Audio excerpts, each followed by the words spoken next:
What's up, everybody? Welcome into First Take. Thank you for being with us. Skip Bayless, Stephen A. Smith, Molly Karam. Gentlemen, what's the good word? Wait, he's back. Is he real or virtual? He's real. He's real. You're real again. I tried to tell you I would be here for you this weekend. Did I not say that? What a great week. I got to shake your hand for that. Thank you very much. Told you I'll be here. Hello, Molly. How are you? We appreciate it. Good morning. Yes. Good morning. All right, guys. A lot to get into. Let's work. Do Coming we up, ever? Rex Ryan picks up ex-Jet IK and Impali to join his Buffalo Bills squad.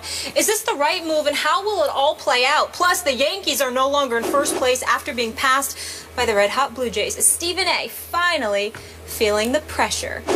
But is first, he or isn't he? I don't know. we shall see. Yeah. The NFL and Patriots quarterback Tom Brady faced off in federal court Wednesday. Attorneys for both sides were met with tough questions from a U.S. district court judge trying to convince the sides to reach a settlement in Brady's appeal of his 4-game suspension for his role in Deflategate. Now, after a public hearing that lasted nearly 90 minutes, Judge Richard Berman met separately with both sides for nearly 4 hours. No settlement was reached, and Goodell, Brady, and their attorneys left the courthouse in Lower Manhattan with no comment. Both sides due in court again on August 19th. Earlier Wednesday, our Chris Mortensen reported the NFL wants Brady to accept the Wells report, which concluded that Brady was at least generally aware of rules violations surrounding the deflated footballs as a condition of settlement. Sources say Brady will not admit guilt as part of any deal. Skip, right now, who has the upper hand? Molly, Stephen A. Smith. I would say that Tom Brady is leading Roger Goodell at halftime, 21-7, with, of course, one more hearing scheduled for next week, next Wednesday, if it comes that far, if it gets that far. And Stephen A., I'm going to tell you what I've told you from the start. Roger Goodell is in trouble in this case. Now, of course, Judge Berman went out of his way yesterday, as we knew he would, to poke holes in both sides, to expose weaknesses in both cases, all in the spirit of trying to expedite a settlement here, to say, look, your case is weak there and your case is weak there. But in so doing, he made the NFL's case look far, far weaker than Tom Brady's case, to the point that the NFL's case started to sound flat out flimsy to me, because Judge Berman shredded the credibility of the Wells report. And he concluded that Tom Brady should not have to acknowledge the Wells report as part of any settlement. To your point that Chris Mortensen had reported that the NFL is insisting that Tom Brady acknowledge some guilt as part of any settlement. That ain't happening. That will not happen. And the judge forced, finally, the NFL's attorney to acknowledge publicly that the NFL has no direct evidence linking Tom Brady to any deflating of any footballs. And the judge said, gee, he played sort of the impartial observer. He said, gee, given Tom Brady's second-half performance against the Colts in the AFC Championship game with higher inflated footballs, quote-unquote, that the judge concludes there could be no competitive advantage gained there by Tom Brady. So the judge is saying, I'm finding it hard to find the gate in Deflategate, as in, where is the crime here, playing off the Watergate, obviously the Nixonian Watergate. Where is the crime in Deflategate? There's no gate going on here. So my bottom line is what I told you yesterday. I believe the judge will finally have to throw up his hands and say, okay, I grant you, Tom Brady, an injunction, which means, as we started to read last night, that this could go on, as the judge pointed out, he was actually warning both sides, this could go on to the U.S. Court of Appeals for the Second Circuit. And the judge warned the lifespan of those cases could be 2 to 3 years. So Tom Brady is risking maybe having to serve a 4-game suspension when he's 42 years of age, after he's won, I don't know, maybe a 5th or a 6th Super Bowl. Big deal. I still think he could win this in court, and I stand by my position. Well, you stand by your position because your position has always been that Tom Brady's innocent, as opposed to paying attention to how court proceedings customarily work. I totally agree with you from the perspective of, I think this does make the NFL look a little bad. I think this has always been much ado about nothing. As far as I'm concerned, Tom Brady should not have been given a 4-game suspension, but I've been under the impression that Tom Brady contributed to bringing this on himself because following the advice of his lawyers and the Players Association, labor negotiations, transitioning the labor relations have regressed so dramatically over the years that ultimately you have to ask yourself whether or not all of this is worth it. Because in the end, here's the bottom line. We've all read the Ted Wells, investigation report. We've also heard what Tom Brady had to say in the aftermath of it, particularly following the appeal on the part of Roger Goodell. We've all surmised that in all likelihood, where is the hardcore evidence that stipulates that Tom Brady is guilty, and we've all been hard-pressed to find it. So as it pertains to the guilt or innocence of Tom Brady, I think in the court of public opinion, I think it now falls towards two sides. Either he's innocent or as much ado about nothing anyway, so nobody cares about what level of guilt he may have had in all of this. So in terms of clearing his name or whatever the case may be, that's really null and void. I think the big issue now is him being able to play games this entire season and fighting and making sure that he's not suspended. I don't see that happening. I see the injunction potentially being granted. I see the NFL fighting that. I see depositions being given, sworn testimony being provided, giving the NFL the license to get guys subpoenaed under oath, forced to answer questions about the New England Patriots that they may not otherwise prefer to answer. And I think that's where the smoking gun per se is really going to come into play. Not about Tom Brady, but possibly about the Patriots organization, which at the end of the day is what the NFL may likely want to get at. So when we look at it from that perspective, who's losing here? When you look at Roger Goodell, does he look bad? Sure, if he were an elected official. But since the guy, his constituency is 32 owners, and only one seems to be against him, and the other 31 appears to be for him. I think Roger Goodell is going to be just fine. And in the end, what it comes down to is, tell me that the courts are going to sit there and throw out history when it comes to the commissioner and his power to have dominion and purview over the league, and then I'm all ears. But I have to see that to believe it. Remember, there have been judges in the past that have looked at players and said, you have a great case. They've looked at the leagues and the commissioner's office and they said, this is bogus. But they've also said, as the commissioner, you have the right to be bogus because the collective bargaining agreement empowers you. That has been my position all along. The CBA has empowered the commissioner to do this. So all of those questions that the courts asked Roger Goodell yesterday, they're making him look very bad. They're going to make him look bad in the court of public opinion. There is no doubt that we're going to look at it, and I actually think it could very well be a maneuver by the courts because devoid of concrete evidence, why should Tom Brady look bad? They may very well exonerate Tom Brady in a court of public opinion by reminding the masses that Tom Brady indeed does not look guilty here. There's no hardcore evidence. We don't understand why this is the case, but still may rule.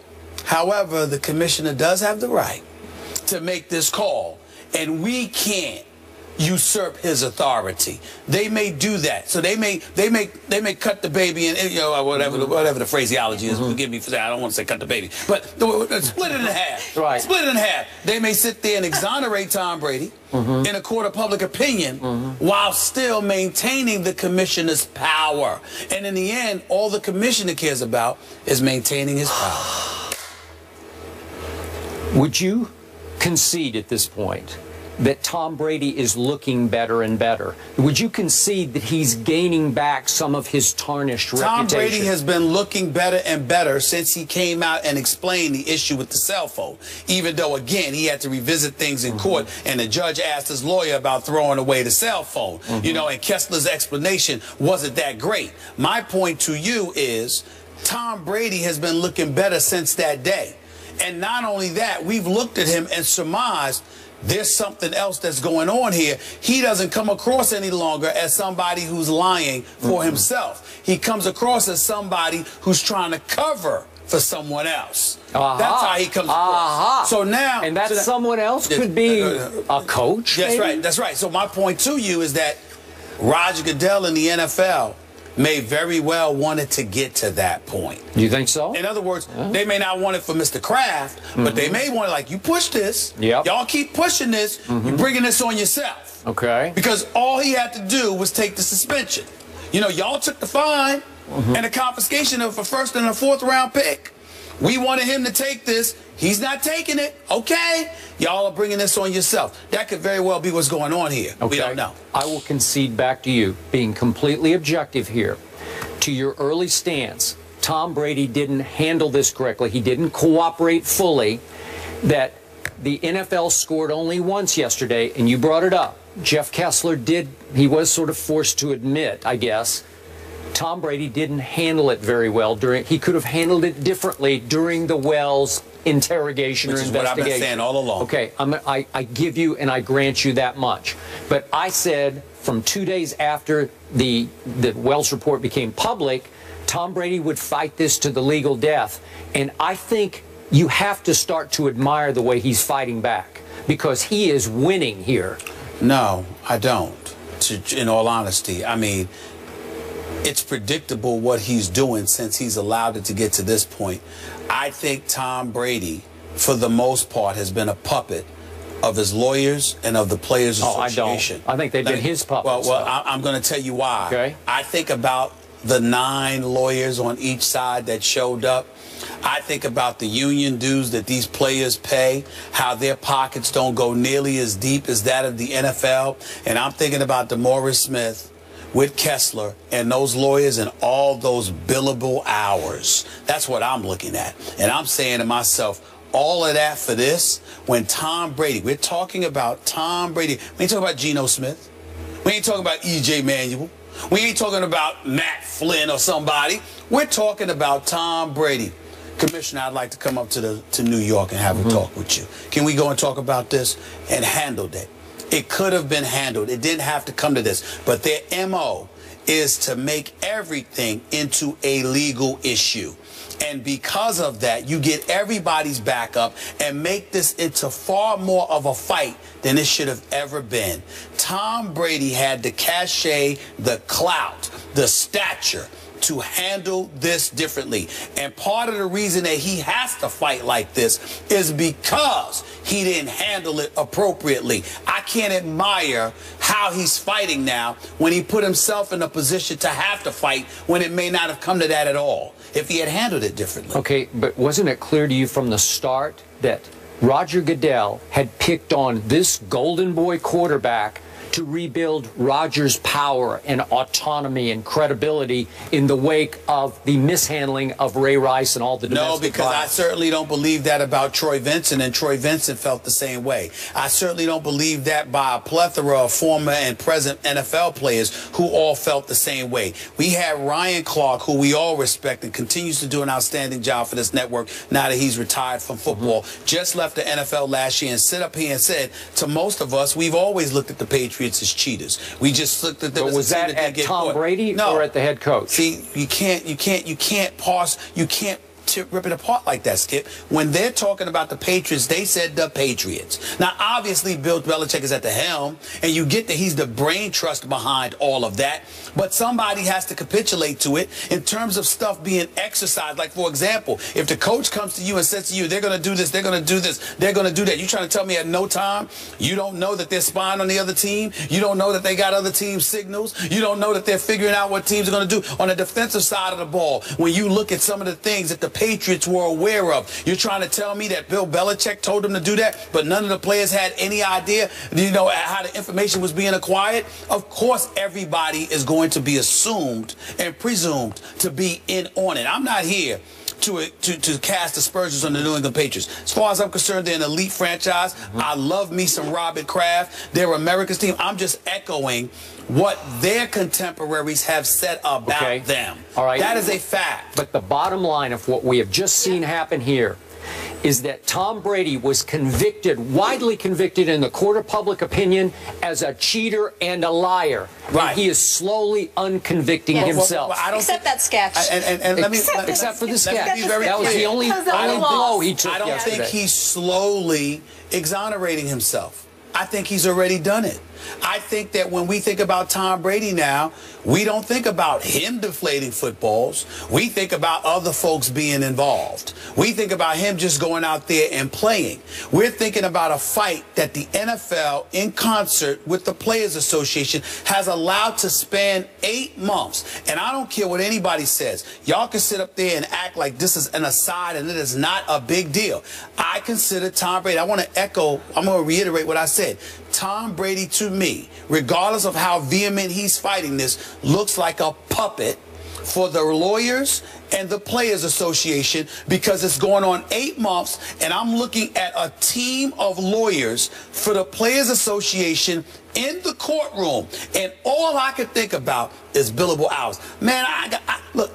They're fighting City Hall, man. They're fighting the National Football League. You better have a team of lawyers. No, I'm telling you, they look forward to it. Because they get paid. That's fine. They get paid. Well, see, you keep ignoring that. That's a big deal. The price of admission to do this, man. That's a problem. That's where your leadership comes into play. That's where labor relations come into play. Because we're talking about Tom Brady's reputation. Tom Brady is in a position where he now has to find himself fighting for his reputation. That fight was supposed to take place long before it got to this point. But the initial inclination, the de facto position was to lawyer up. That's what they did, and that's the problem. Who do you think's paying Jeff Kessler, the Michael Jordan of lawyers? Who you think's paying? Tom Brady. You think Tom Brady's the only one paying him? Yep, you think that, I do. You think that Jeffrey Kessler's only getting a check from Tom Brady? I do. And he ain't getting a check from the Players Association? That's what I believe. You don't know Jeffrey Kessler. Jeffrey Kessler double dips better than most. All right. Okay? Well, I Jeffrey don't know Kessler that. This brother gets paid. I think Tom Brady went and got Jeff Kessler. I would love to see Jeffrey Kessler's bank account. Every single case. He deserves it. He earns it, man. Really? Yeah. Really? Listen, let me tell you something right now.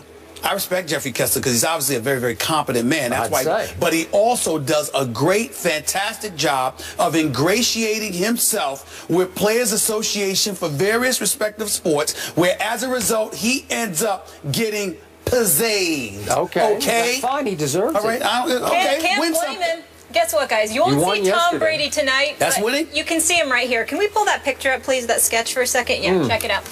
So the Patriots are hosting the Green Bay Packers tonight. Of course, as I just mentioned, Tom Brady won't be playing. You'll get a look at Garoppolo, and we expect to see that bad man, Aaron Rodgers. That game is at 7:30, yes? Yes, I just got confirmation, Bayless. Okay. The Players Association is paying Jeffrey Kessler. Paying not him? Tom Brady. Not Tom Brady? The Players Association. Are you sure about that? Positive. Okay. I would rely on my sources. Okay. And I'm telling you what I know. Well, I know Brady went out and got him. He requested him. Okay. All right. Kessler's getting paid by the Players Association. All right. He always gets paid by the Players Association. Skip, when I watch the Patriots and Packers tonight, I'm going to watch preseason a whole different way now. I'm going to look for flashes and pops. He's selling preseason football. I'm watching, man. All right.